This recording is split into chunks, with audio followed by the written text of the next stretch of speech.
So welcome back to the channel. Finally finished classics. Working on this Talbot Samba. Not a GLD, not a GLX, but a GLS. And we're looking forward to having this car on the road in this channel. On this particular video.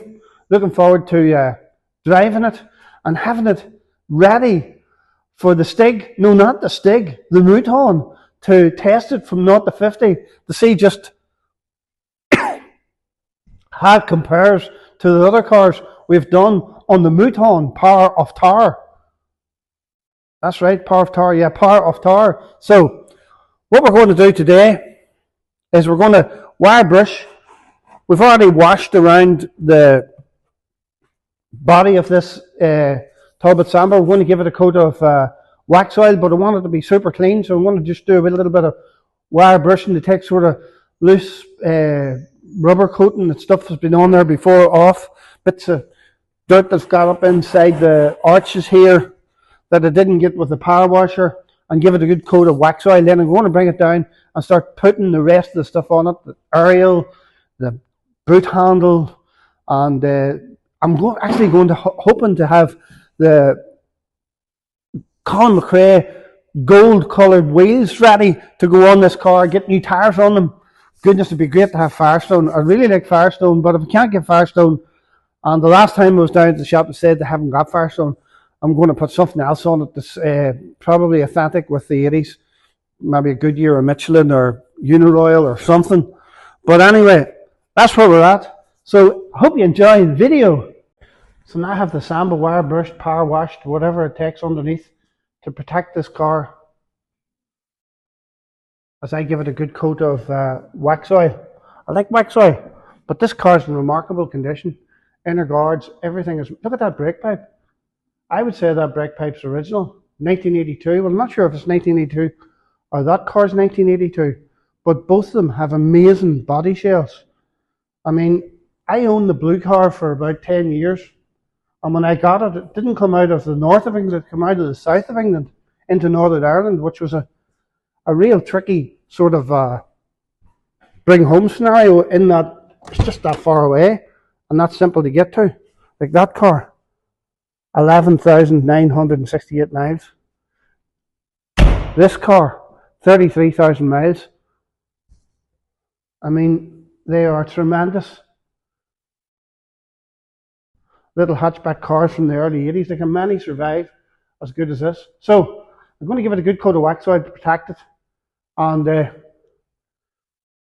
get many more years of fun and enjoyment out of this car. Probably more than anybody ever had out of it. That's my plan is. And looking forward to getting it protected. So I'm going to put you in a bit of time lapse as I do the wax oil. Maybe a wee touch more wire brushing. So one of the hardest things that I have found about wax oil, it's getting it out of the tin. I mean, it's messy. It does a good job, but getting it out of the tin, I mean, it's been sitting in the sun and it still won't come out of the tin. So I've had to resort to a very health and safety conscious method of heating it up.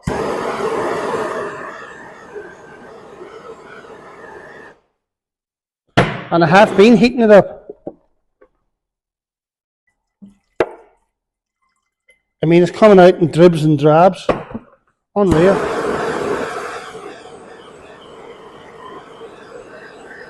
I've heard it said, you know, if you leave it in a hot press it'll work, or if you put it in hot water it'll work, but it doesn't work for me.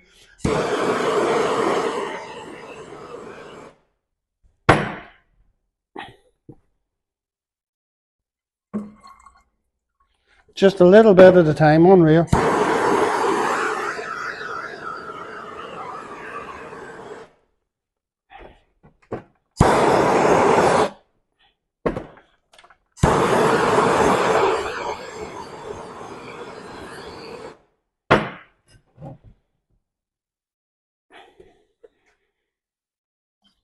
Oh-ho. Now what I have done with this wax oil, and I find it's a good idea, I've put cellulose, a little bit of cellulose in the gun, in the can. it makes it spread a lot easier. Get into all the nooks and crannies, and the cellulose will evaporate off and leave a good wax all cover. I've tried this before and it's been very successful.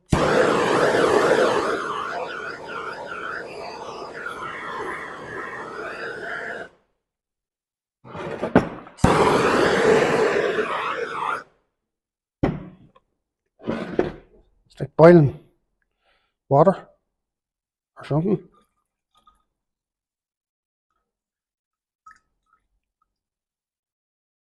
No. A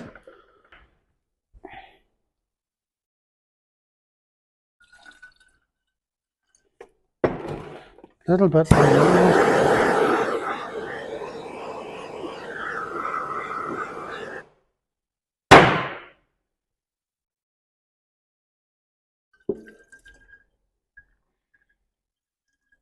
As I say in Blue Peter, do not try this at home. This is highly flammable.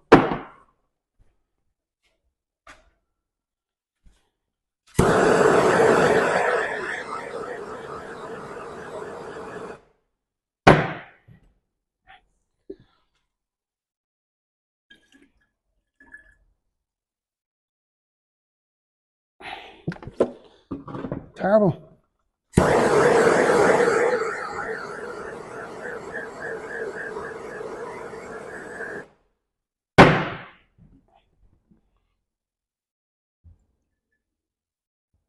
Come on.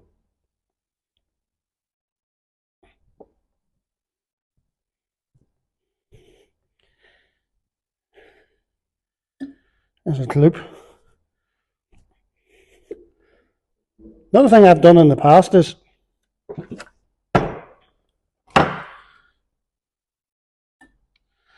I've actually cut the top off it and spooned it into it.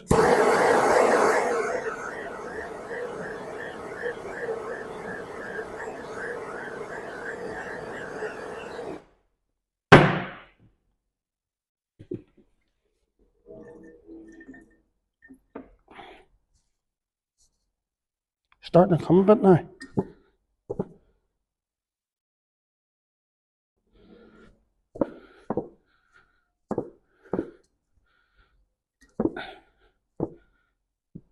So we're getting there.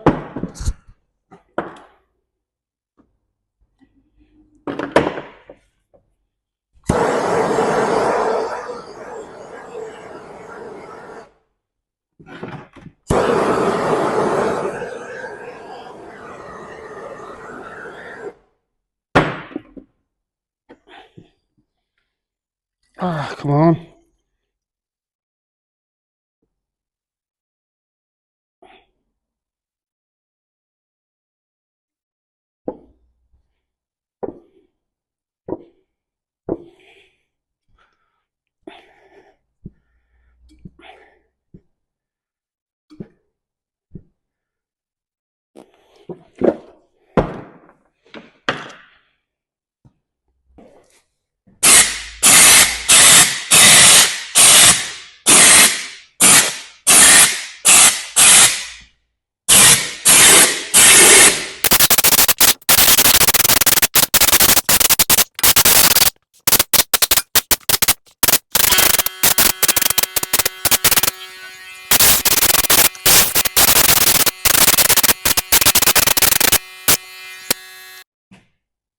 So it's pretty well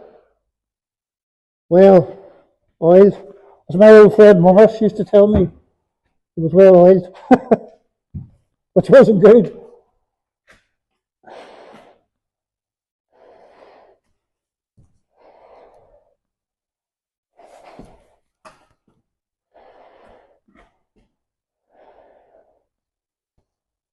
Do a wee dip in there. I'll maybe put a little more and do that there. Hate the thought of getting it round the exhaust. Definitely could do with some in there. Little touch ups there. So, final application of these things get tangled up, don't they? Final application of the old wax oil.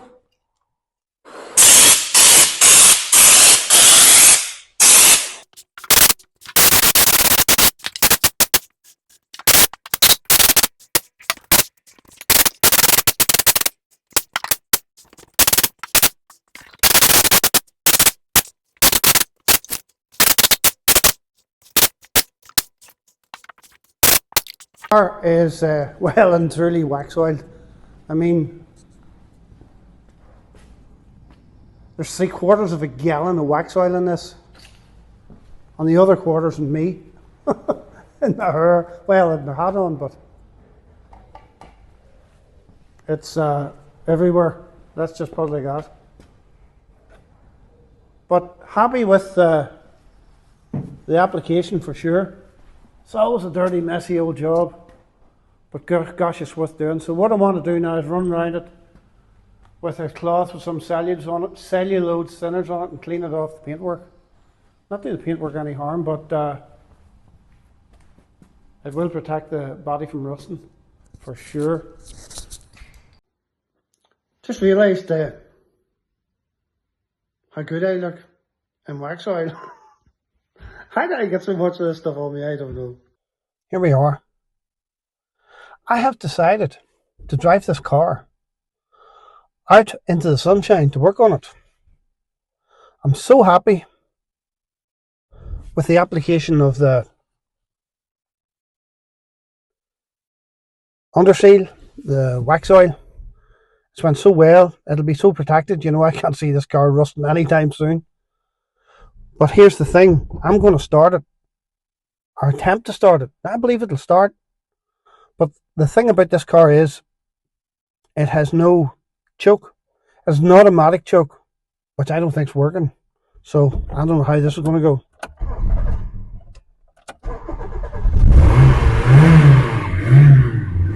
Where we're going. And we're moving.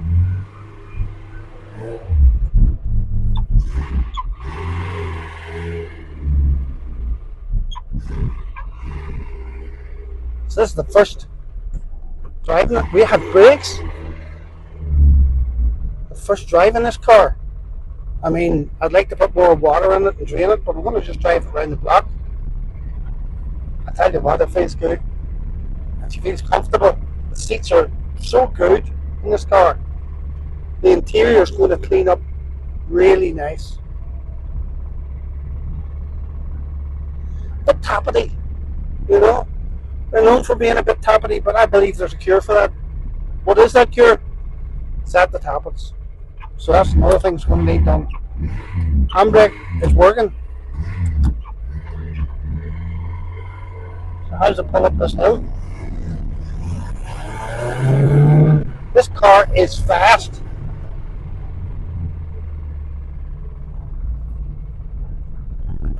Pulling really nice. From cold. But I don't want to drive it anymore. I just want it out into the sunshine. And the reason I wanted to do that was so it's more pleasant to work at. But that gives me great optimism, because that was cool. I enjoyed that. So just fitted the aerial. And I said, would this original radio actually work? Guess what? It works. And it works pretty good. Made me think this is a story that's really going to work. We've been domestically, especially with the push the buttons. Half of the Premier League clubs are American owned. Medium wave and long wave. You know, we're prepared to keep publishing for weeks, but it needs something else to take it to the next level. With a and tape we were deck. quite lucky with timing, because the first thing that happened was so cool. daytime TV picked up the story. Look at that. And look at this. TV, I have to show you this. This is their core viewers. These are people who are at home a lot of the day, who are watching daytime TV. So they were great. They were thinking, fantastic, we'll have a... The ashtray is like new, never been used. Debate on this. Second thing that happened was general. So we just bought a new switch for the radiator.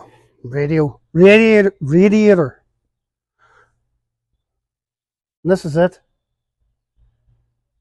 And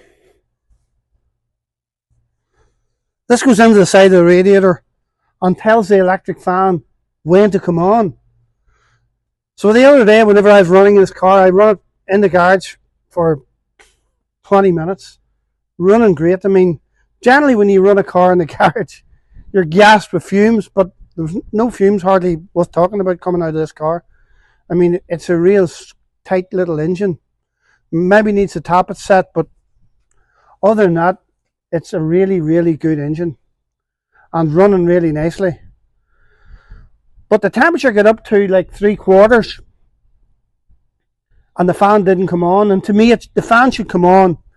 If I was a manufacturer, I would want the fan to come on once this car went past normal, which normal's being halfway between hot and cold, and it didn't. So what I've learned to do from the guys in flipping bangers or something, they've done a Renault 5, which I think essentially a lot of Renault 5s had the same engine as this.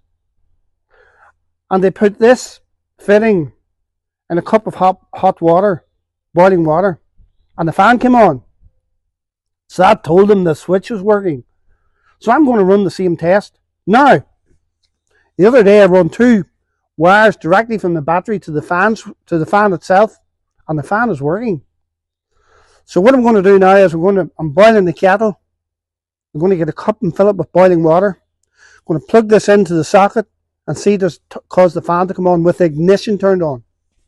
So I've got KD wall printings cup that they give me when they printed the wall. I'm going to drop this into it and see does it cause the fan to come on.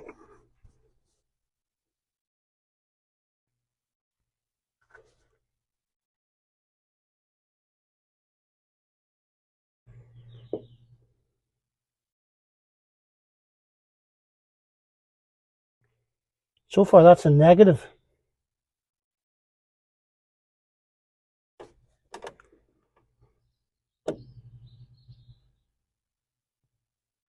So there's something wrong.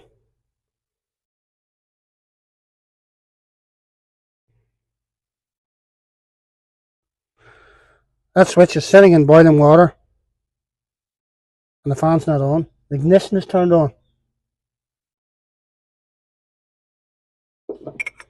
Won't it make any difference if I started the car? So that's not doing anything.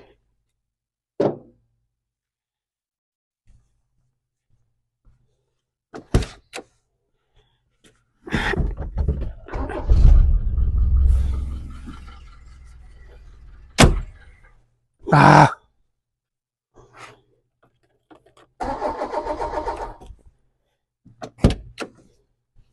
It's cold.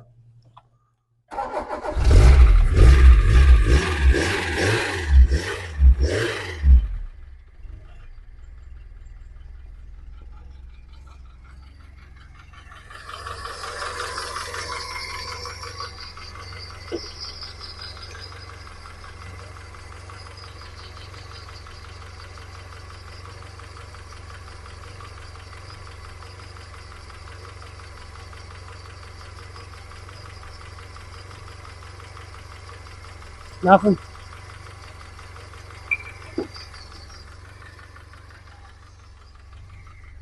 So it has to be something else.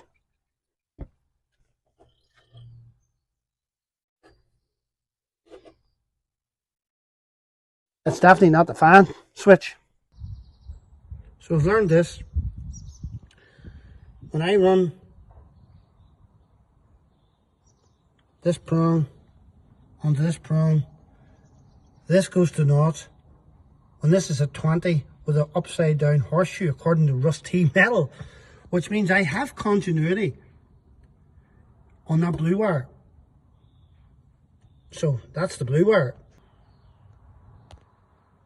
So when I do the same thing with the white wire, these are the wires that are supposed to cause this to go into this switch for the radiator to tell it when it's too hot, and mine's definitely not coming on. It's still at 1. Now if there was continuity in that wire, that would go to naught. So something's wrong. I mean, it's a thick white wire there, it's a thick white wire there, and both of them go into the switch for the radiator, and there's no continuity. So my understanding of that is that there is a break somewhere in that white wire. So what I'm thinking of doing is running a wire directly from the switch into the fan, this switch, the red and black wire, into the fan, and seeing does that cup of hot water job work then. And if that's the case, then I need to run a direct wire and forget about this white wire, because there's definitely no continuity there. So what I've done, I've run a direct wire instead of the white wire, and I'm going to try the boiling water trick. See, does it make any difference?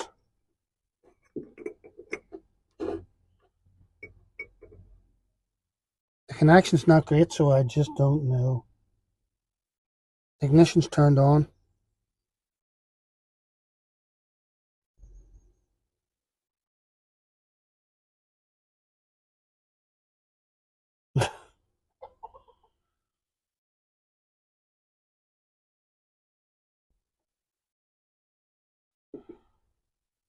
No dice. No go.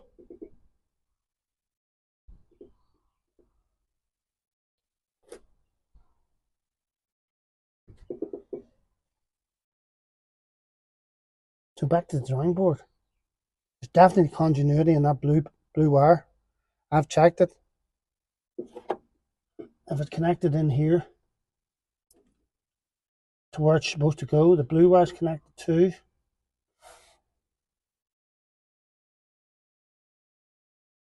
But nothing.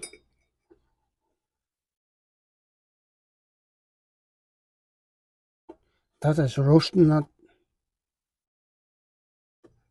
Wonder if we just put the wires back on the original. Nah, but sure, it's not plugged in. It's not hot.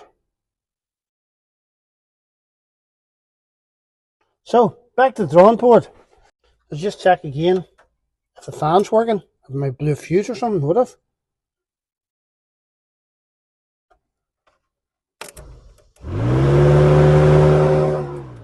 So there's nothing wrong with the fan.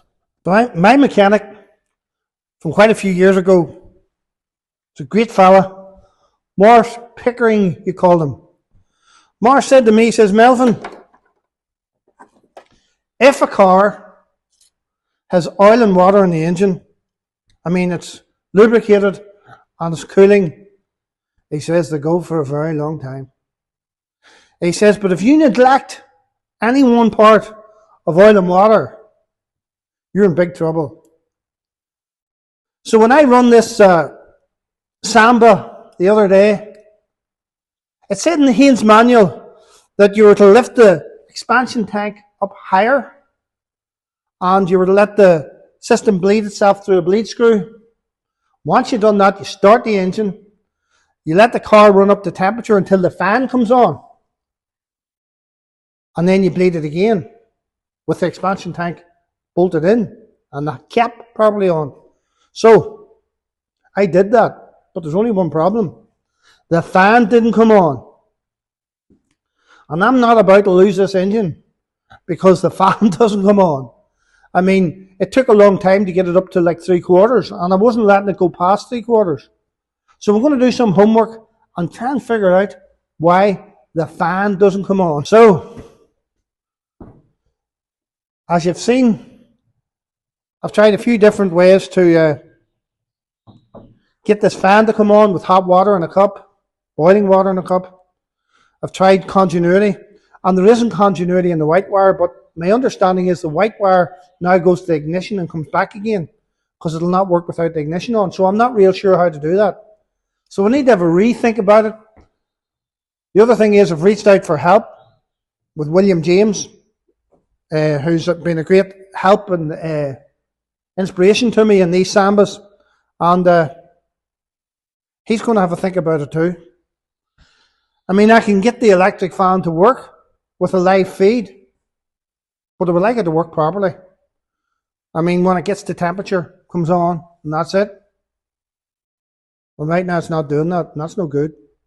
So there's not much point in me bleeding it anymore. I mean, I got a new switch, and I suppose the easy thing to have done would be take the two wires off the switch on the radiator and touch them together, and then the fan should have come on. But what I did was, I went and bought a brand new switch. Like, it was only £8 or £10 or something on eBay. But that didn't help it, and therefore, there's more wrong with this than just a rad switch. I mean, you can't drive it anywhere without a fan. So we need to investigate that. So what I'm going to do now is do what I can do. Get round the back and start fixing that rear door lock and number plate bezels and put a new number plate on it. Start doing what I can do right now and have a think about this. Maybe read the manual tonight. Get my head around it. And reach out for help. You know, as I've been restoring these cars, I've got to say, I've been just so blessed by people coming in just at the right time to give me some advice and to pick their brains and get over hurdles. And I'm very grateful for that. Praise the Lord. So I've had a big breakthrough. I worked all day yesterday to try and get this fan to work. And I mean, when you take the wires off the fan switch, and that's the two wires, just two spade connectors going to that fan switch.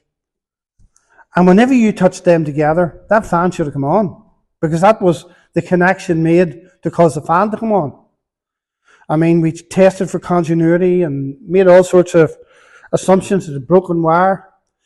And then I decided this morning that what I was going to do was, I was going to pull all the fuses out and I was going to test them. And one of the men who told me to do that was Trevor Weir, who worked on these cars and is a good authority on mechanics as well. So I pulled all the fuses out and I tested them. And I mean, if you looked at the fuses looked perfect. I mean, you could see clearly that they weren't broken. However, when I took the fuse out that relates to the ignition, it was broken. I mean, I've been down this road before with the Land Rover Discovery, changing everything to find out there was just a fuse broken. But this fuse was really deceptive. I'll show you a little picture of what the problem was with it.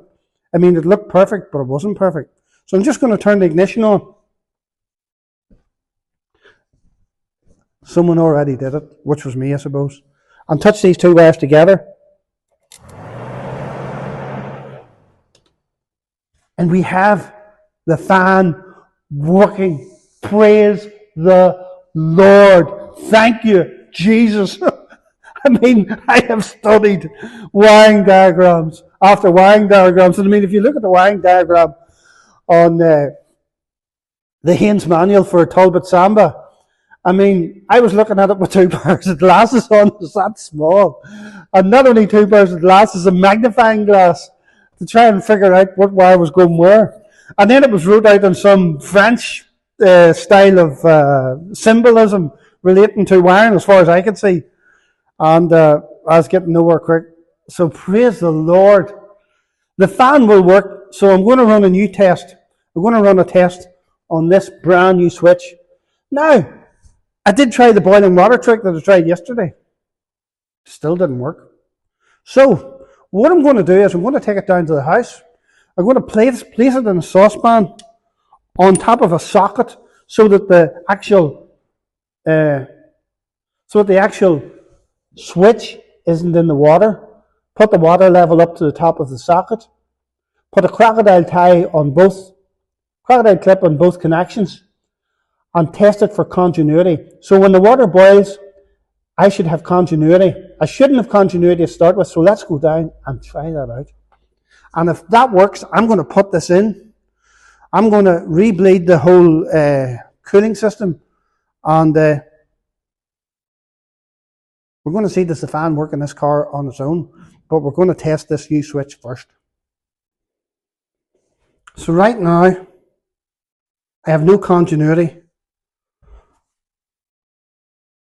with this clip like this. I mean, when I test it,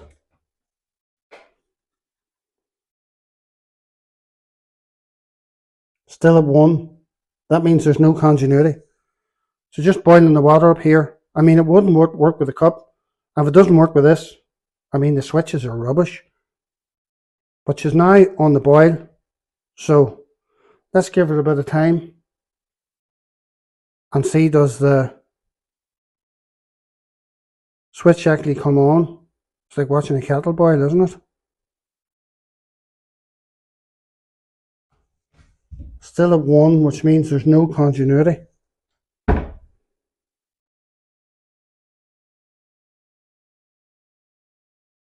So there's no hope of me doing that with a cup of hot water. I mean, it must have to get very hot. There.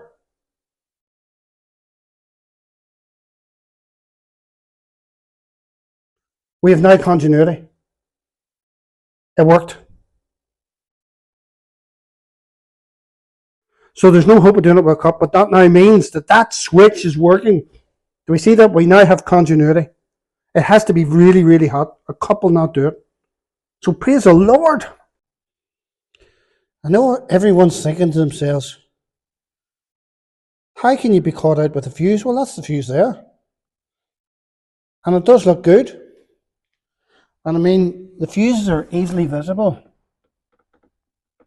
And you can clearly see if they're good or bad. But until I put this on the fuse, I thought there wasn't a problem. But let's look at closer look at the fuse. Then when I took the fuse out of the car, this is the ignition.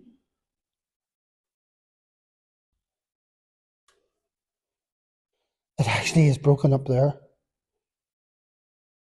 I mean, it didn't look broken. And I've had problems with fuses before. But I think I've got to learn my lesson. I'm going to fill the water system back up now. And hopefully we can get the fan running.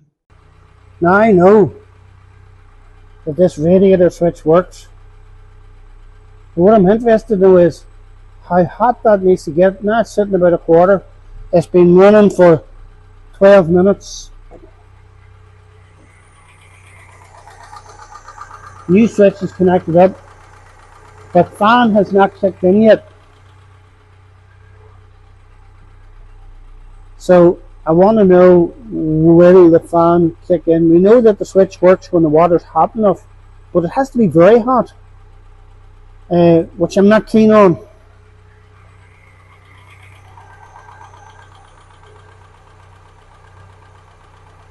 So, praise the Lord. The fan has come on after how many minutes, and where's the temperature at? The temperature's where it's supposed to be, normal. And the fan has came on. Praise the Lord. I was messing about with the hoses and it came on and I nearly jumped out of my skin. But I'm so excited that it works. I was actually looking on eBay to see if I could find a fan that'll come on, you know, really low temperature, but that is perfect. So what I need to do now is open the bleed screw, bleed the system, then leave it to cool and top up the system as necessary. Praise the Lord. Get an electric fan to kick in this car when it gets to about halfway up the temperature gauge. Essentially normal. It's just class. I mean, I'm so glad that works. It's just relief. And you know, the amount of times I've been goosed, beaten by something as little as a fuse, that's twice now. And you have to learn from that, Melvin. You know, you just can't get beat by a fuse anymore. And look at this. I have now got an opening and closing boot, or if you're from the United States of America, trunk door. And that's the first time since I got that car that I've had that facility. It's just been either locked and you can't open it, or no lock in it. But right now, praise the Lord, it works. So I'm going to fit the number plate, or not the number plate, the wipers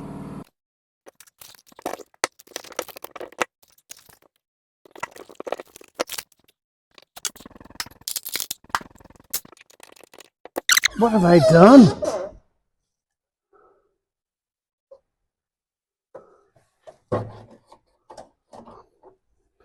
Obviously it has to head onto there. These are all covered in paint.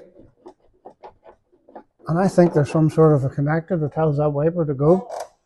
So I'm going to have to clean that off and see, does that work for it?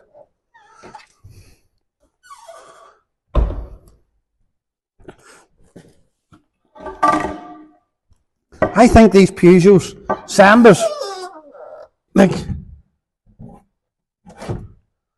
that system there on this car, it's actually on my brand new rental van.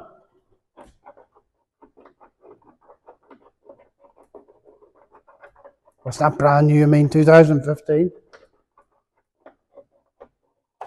Something's just not right there.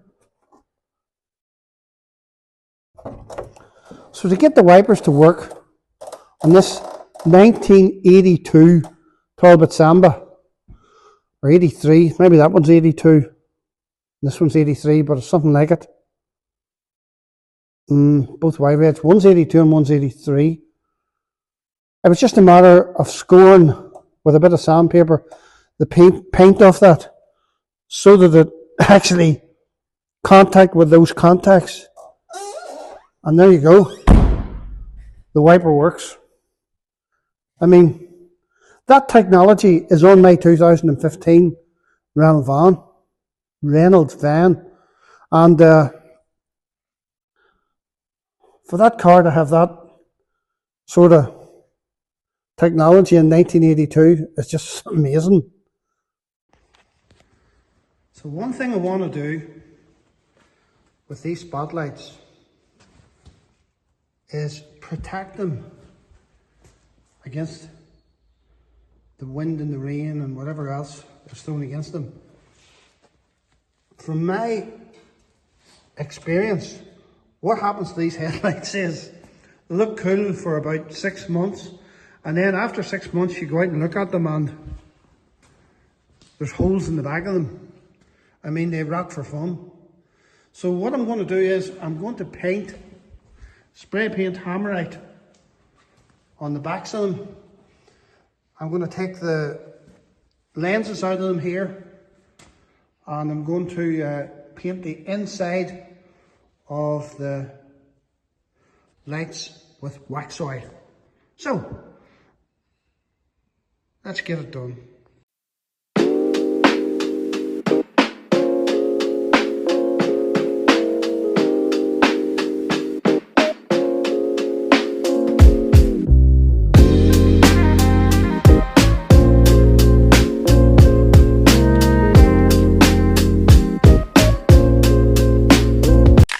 So what I want to do now is I've got some Hammerite sprayed direct on the rust. There's no rust on these CBs or CB lookalikes or whatever they are.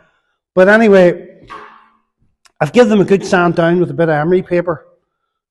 Nothing flashy, just a bit of bog standard emery paper. Don't know what it is, anything in particular. Just to give it something to the paint to grip onto.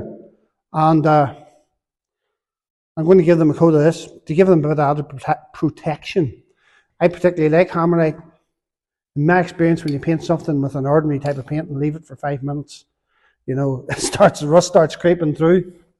But Hammerite tends to work better for me, so that's why I'm using it. So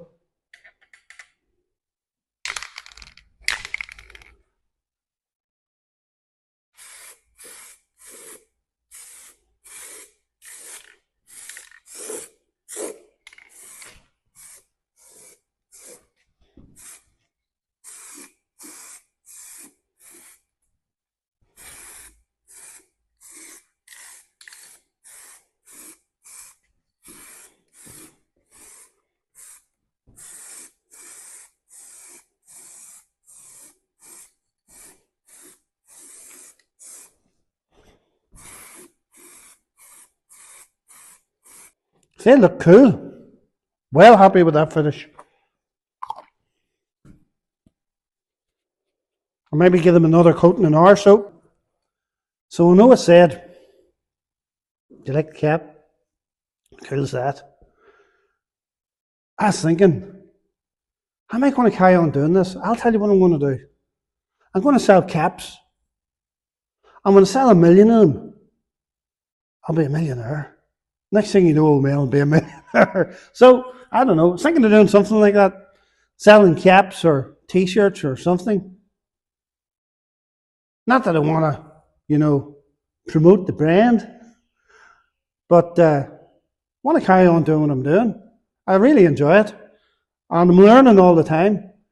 And hopefully, as I learn, you learn. And one of the things I have learned by reading the instructions is that you're supposed to give these 3 to 4 coats, and you're to do it every 15 minutes. So, coat number 2.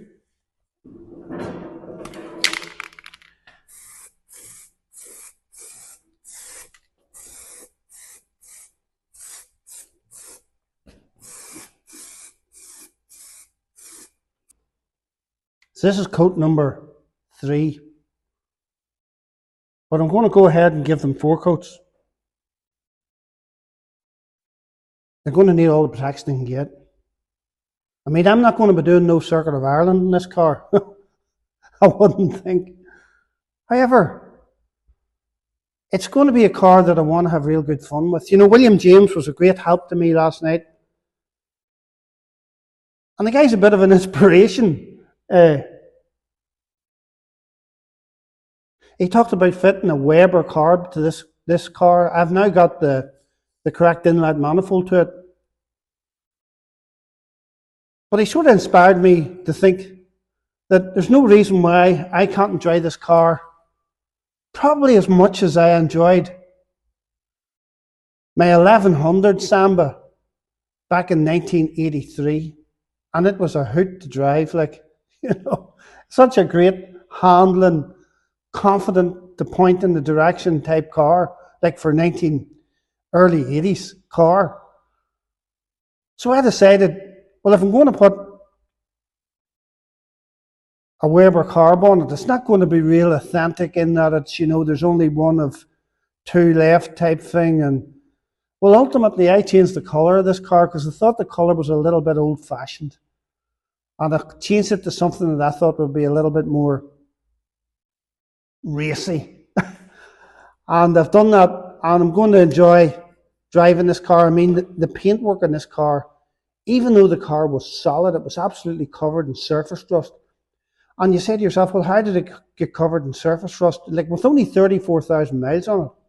But the thing about it is, I remember when I bought my car, brand new, and the rubbish, the Skodas and all sorts of things in them days.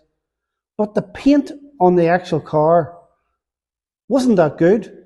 I mean, when you get a brand new car and you're 18 years of age, not only are you going to drive it and enjoy it and put all your regalia on it in relation to what you found was, the going thing at the time, the sun visor above the windscreen, the coloured blue coloured or green coloured sun visor, maybe Rothman Sport or something on it, or Goodyear or Pirelli or something like that. But you actually polish them quite often. And when you polished your car, you notice the imperfections on the paint. And I can remember painting the doors on my Talbot Samba. And the bottom of them, after 6 months or so, brand new car, felt a little bit like it was all little pimples on it, a bit like a hammerite finish. I don't know, maybe they get a bit of moisture in the paint or something. And you get a bit of winter over here in the UK or Ireland, if there's any imperfections in it, it's going to come out. So, although my car is one of very few left, it was far from perfect. And I painted it. And I never painted a car before. So this is the first bit of painting I've done. And I mean, if I was going to do it again, I'd probably do it a whole lot better. But because the paint's not perfect, and because the car's going to be drove and enjoyed, I decided I'm going to get the Weber carb on it and just enjoy it a bit more than what you would with a car that you want to, wrap up in cotton wool. So it's not going to be a wrapped up in cotton wool car. This is going to be a driven car, something to have a bit of fun in. And it'd be nice to get it where you could get into it at any time and take it for a run. I mean, if it wax oiled really well. So give it every chance. I'll maybe spray a bit of clear wax oil in and around the bonnet, underneath the bonnet, down the inner guards and stuff like that. Maybe take the door panels off and do the insides of the doors. And just drive this car all year round. I mean, and enjoy it. Without destroying it. But at the same time, it's going to be a car that I can get in and enjoy. I mean, my wife and I can go and enjoy. I'll run out in it. And that's what I'm looking forward to. So I'm going to give this the third coat, then the fourth coat. And that's the reason why I'm protecting them so well.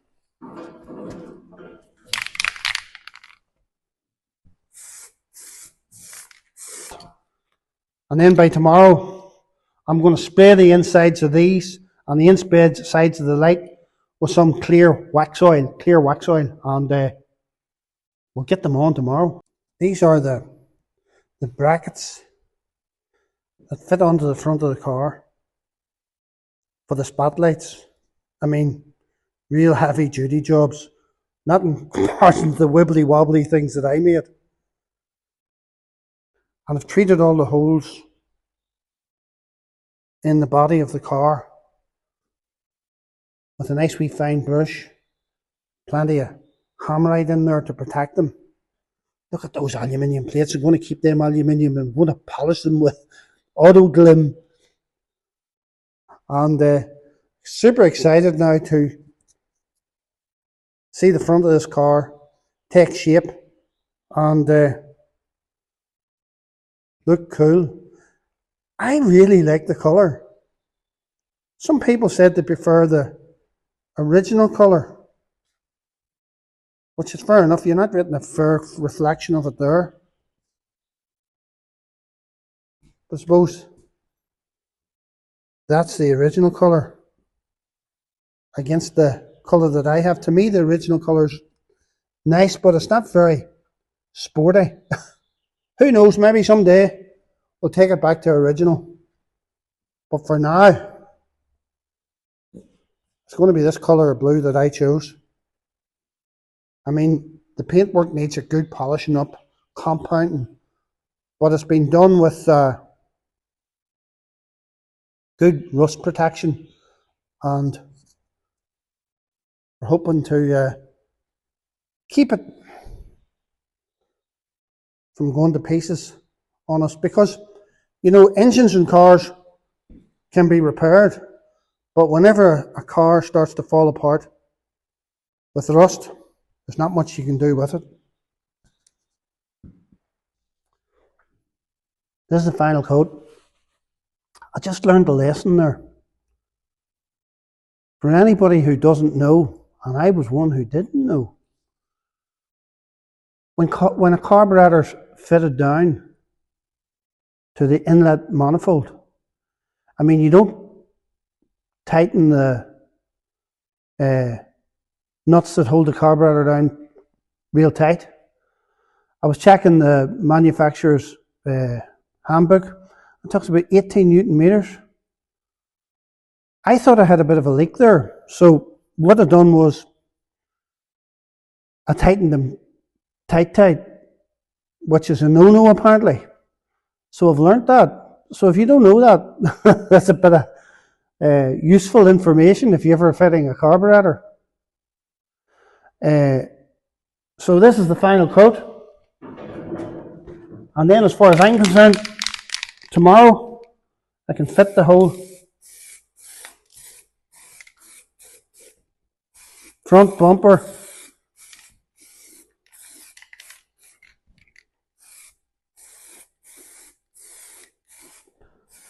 CBS.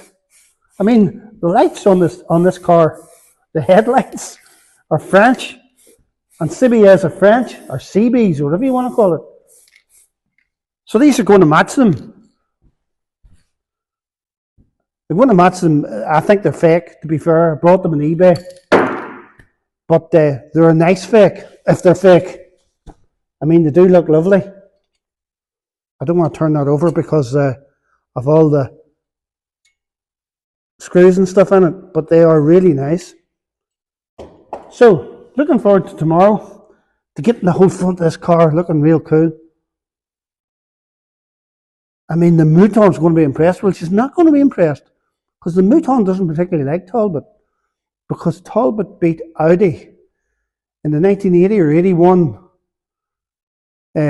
Constructors' Championship in the World Rally. Imagine that, Talbot. I know it had a Lotus engine, but it was still a Talbot. I mean, if you put a Lotus engine in a Allegro, it wouldn't have won it. So there was something good about it. So there you go. This is it. It is now time to fit heavy duty spotlight brackets. So I'm very grateful to William James for essentially giving me these. Very generous fella, and giving me support, and I'm looking forward to seeing how it all comes together. So you've seen me putting a bumper on before and having fun with that. So what I learned about putting the bumper on was put it on the lift. It's handier. I mean, you can do it on the floor. Take the wheels off, don't be lazy, and it'll work a lot better. And make sure that the captive screws on the bumper you're not ringing them. Make sure you've got the right thread, and it'll be a breeze.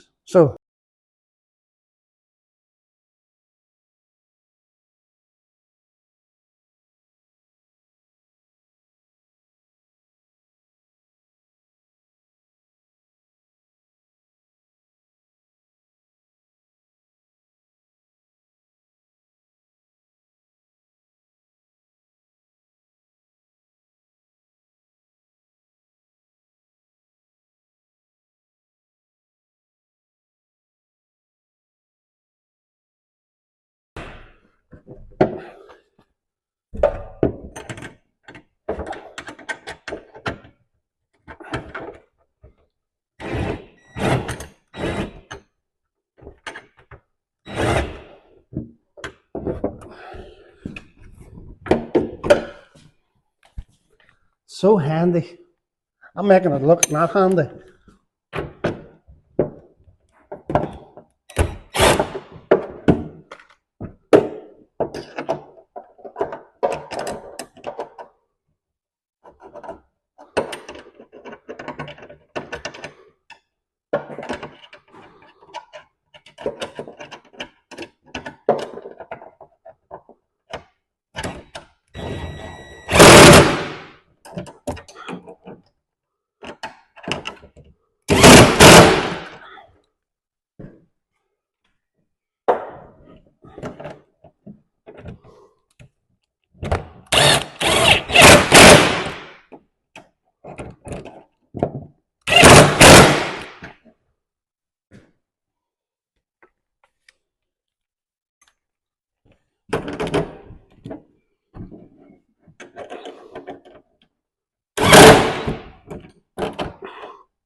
Tell you one thing. Thanks to William James, there'll be no wibbly wobbling about now.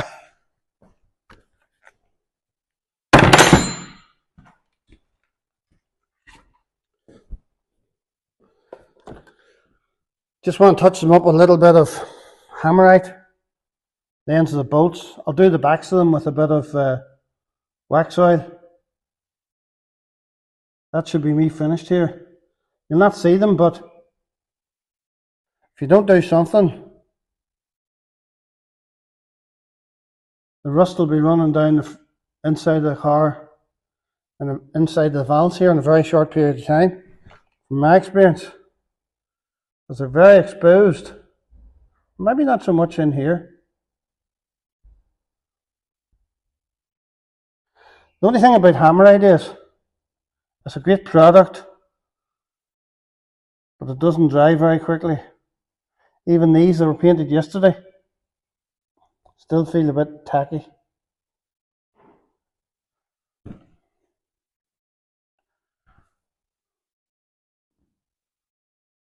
I'll be able to do the circuit iron now alright in this Samba.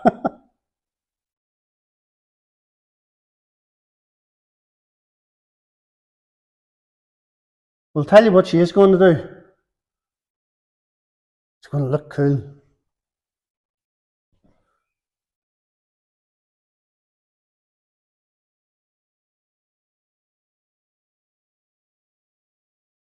So the next stage for me, get the bumper on again. But with all my experience now putting the bumper on, that's going to be a daddle, isn't it?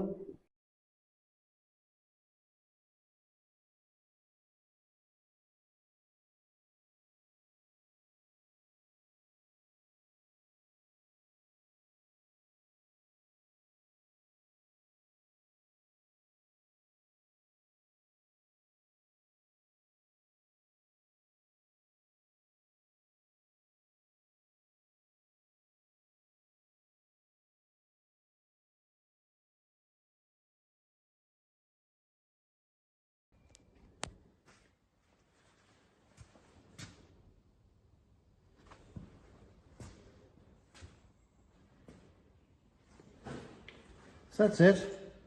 No more walking into the spotlight brackets.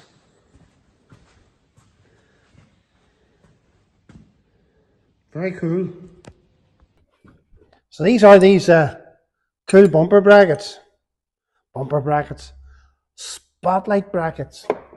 Goodness sake. So the plan is that you can bolt these off in the middle of the rally. Take all that spotlight weight off and stay ahead of Stig Blomqvist and Michelle Mouton, because the Talbot is lighter. So it's a real cool idea. There's only one problem. Whenever you're fitting them, you need to remember to put the bolts in the first bit before you plant this bit on. Because if you put the first bit on, then the bumper, then try and put the bolts on, you'll not get it on. You'll have to take the bumper off. Don't ask me how I know. Like, it's some difference in my wibbly wobbly ones, bouncy bouncy, that if you walked into that it destroyed you. And I nearly did that, and glad it didn't. Stainless steel, sharp as a razor. There's no bouncing there, I'll tell you that much. That's some job. So I have the CBs painted. So I'm going to set the black bits on here. That's the back of them. Spray the inside of them with, or brush it even on the inside, wax oil to stop them from corroding. And we'll go from there. So the back of the CBs look super cool, and there's one like this. I was just thinking there, wouldn't it be terrible if you got to this far and you realised that you couldn't get your light on because it was too fat? Oh, what am I doing? That's not how that goes. It goes like that.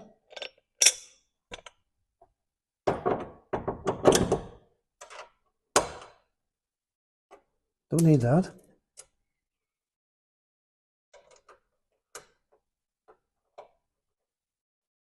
Tell you one thing, them bolts are just long enough and nothing more.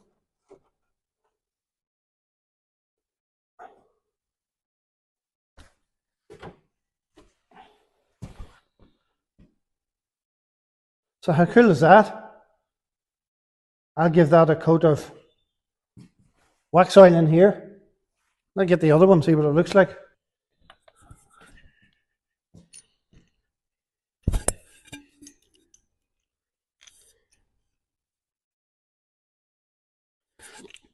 Again, the backs of them come up super nice.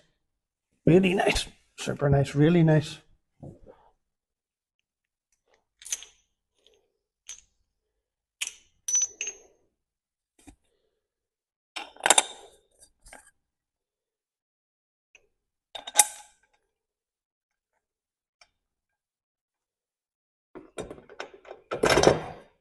So the bottom one's just about go on. You'd nearly need them. You wouldn't want them to come out any further, or any less. They just about make it.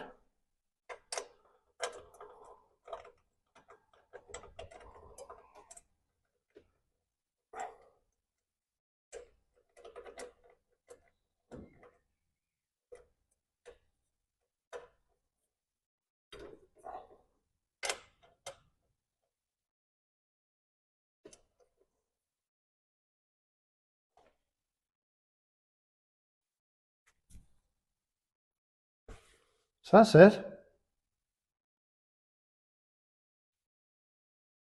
Only problem is my number plate's not going to be completely visible.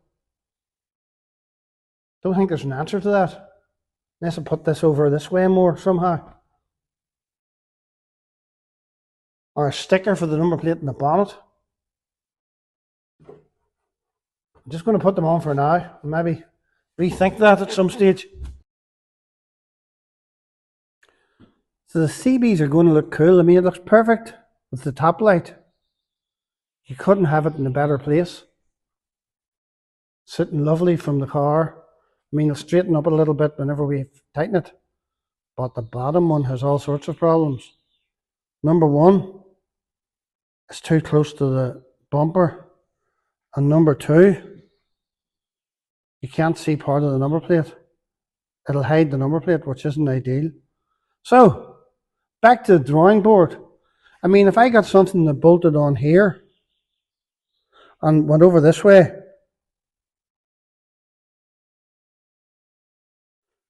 could we make it work?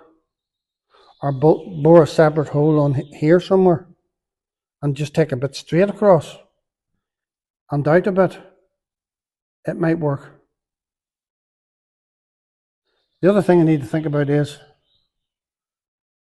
with the thickness of the aluminium, the bolts for the CBs are hardly long enough. I mean, we couldn't bolt through any more than what we've already got to bolt through, or they'll just not bolt through it. I filled all the cups with wax oil, give them a bit of protection, and the backs of them do look nice. But we're back to the drawing board a little bit in this spotlight story, and just have to rethink it a little bit here. So my thinking now is, for now, I mean, these brackets are so good. They're solid and they look really cool. So for now, I'm just going to put 2 spotlights in this. And I mean, I've got a red car that's the same, probably only better, not mechanically, but certainly structurally. It's only done 11,000 miles, as you've seen before. Put the other 2 spotlights in it. I mean, I want to try to keep it more stock, more standard. This one I'm going to get with the help of William James, I'm going to put the Weber carb on it and the new inlet manifold. And this be just more of a fun car. Who knows, maybe in time to come I will put another 2 spots on it. But for now, I think I'm just going to go along with the 2 spotlights. As I said before, the insides of the cups are slicered and plastered, even the backs of these, with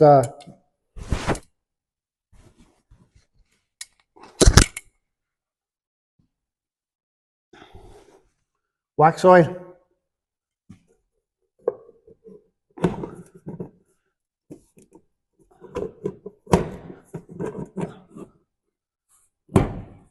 That goes on so nice.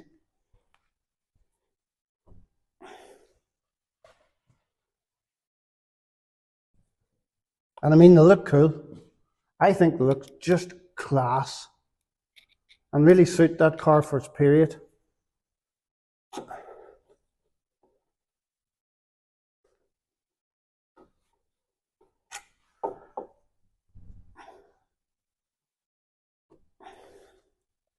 It's hard just lining this little hole up.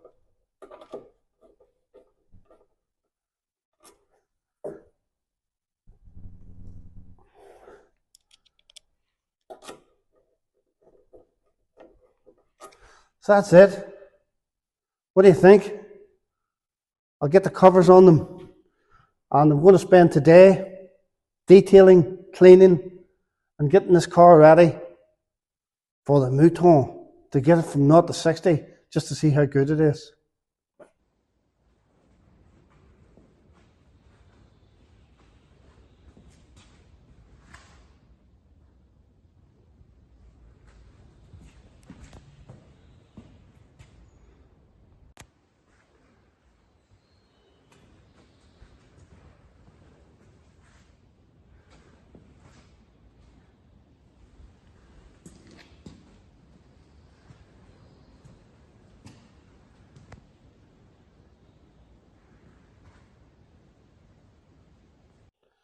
So I've asked William and Luke and Dave Smith and a couple of other people what to think of just 2 spotlights on the car.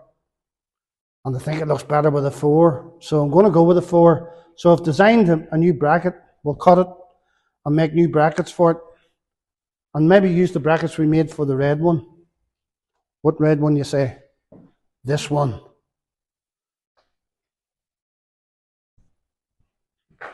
So that's the car we'll put the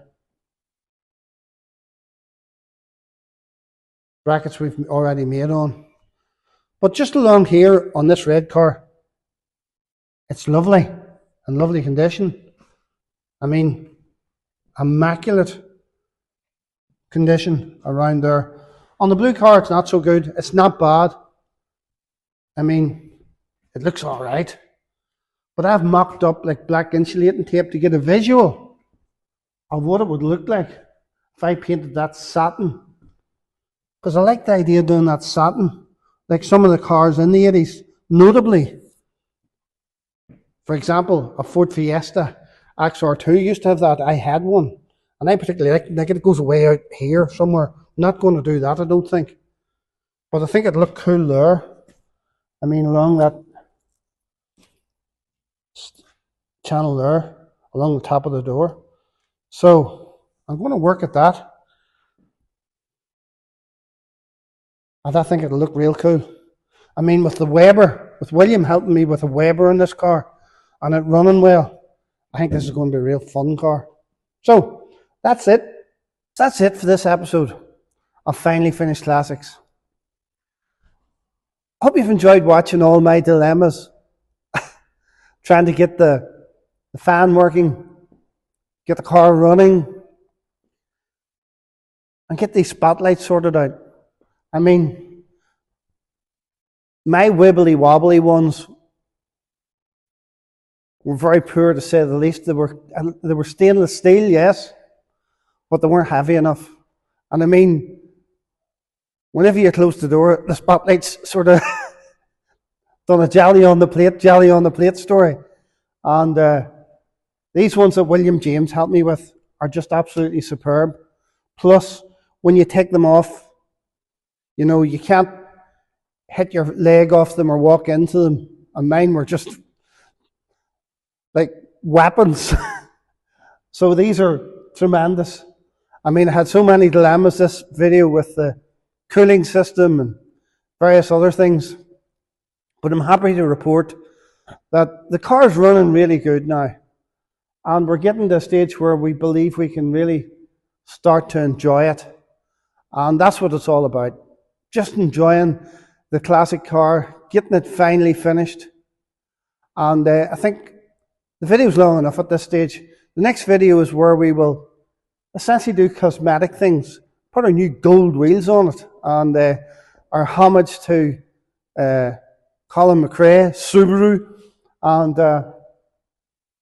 do a little bit of tidying up of the paintwork, polish the car up, polish the inside, polish the glass, and have it look just a lot more presentable than it does now. Plus have the new bumper brackets on, put the 4 CBs on. I mean, the spotlight brackets that we made would have worked perfectly with different types of spotlights, but CBs are very beefy, and therefore we just have to make a few alterations. But super excited now to be at this stage and looking forward to completing this car on the next episode on this Talbot Samba GLS, and not only completing it, but getting the mouton to take it to 0 to 50 to see where it goes on the Power of Tar board, and looking forward to that. So again, just thank you for watching. And you know, I've met people who've just encouraged me and, you know, told me they've watched the videos and had a bit of fun and enjoyment and quite like them, which is very encouraging. And look forward to seeing you on the next episode of Finally Finished Classics. So that's it from me. Good evening, good morning, good day, whatever it is to you, but most of all, God bless.